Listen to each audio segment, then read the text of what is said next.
আজকে এমন একটি বিষয় আমরা কথা বলতে দাঁড়িয়েছি যেটি একই সাথে বাংলাদেশের অর্থনীতি এবং কোটি কোটি মানুষের স্বার্থের সাথে জড়িত। ইসলামী ব্যাংক বাংলাদেশে একটি আস্থার প্রতীক। প্রায় 400টি শাখা, 271টি উপশাখা, প্রায় 2800টি এজেন্ট ব্যাংকিং আউটলেট এবং 3 কোটির মতন গ্রাহক নিয়ে এটি বাংলাদেশের মানুষের কাছে একটি আস্থার প্রতীক হয়ে দাঁড়িয়েছে।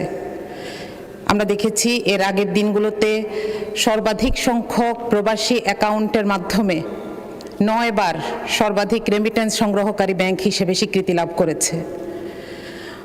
আমরা দেখেছি বিগত ফ্যাসিস্ট সরকার কিভাবে এই ব্যাংকটিকে অবৈধভাবে দখল করে নিয়েছে এবং এমন একটি গ্রুপের মাধ্যমে দখল করে নিয়েছে যারা মোট খেলাপি ঋণের অর্ধেকের বেশি এই ব্যাংক থেকে তুলে নিয়েছিল। আমরা আশা করেছিলাম নির্বাচিত সরকার আসার পরে এই অবস্থার পরিবর্তন ঘটবে। আমরা দেখেছি নির্বাচিত সরকার আসার পরে এমন একজন ব্যক্তিকে দায়িত্ব দেওয়া হলো যিনি জুলাই আন্দোলনের পরে বাংলাদেশ ব্যাংকের গভর্নর থেকে জনতার আকাঙ্ক্ষার কারণে অপসারিত হয়েছেন। আমরা জানি না এর পেছনের কারণ কি, বরং তার একজন পরিবারের সদস্য, তার স্ত্রীর 3 কোটি টাকা ঋণ খেলাপি। সুতরাং এক্ষেত্রে আমাদের মনে হয় যে তিনি এই পদটির জন্য কিছুতেই যোগ্য ছিলেন না।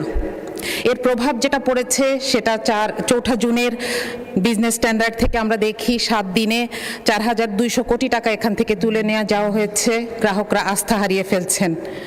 সিআরআর প্রয়োজনীয়তা 7000 থেকে কমে 2600 কোটি টাকায় নেমে এসেছে। এই বিপুল ঐশ্বর্যময় ব্যাংকটি অবশেষে বাংলাদেশ ব্যাংকের কাছে 10,000 কোটি টাকার তারল্য সাহায্য প্রার্থনা করেছে, যেটি একই সাথে দেশের অর্থনীতির এবং ব্যাংকের জন্য চরম অবমাননাকর।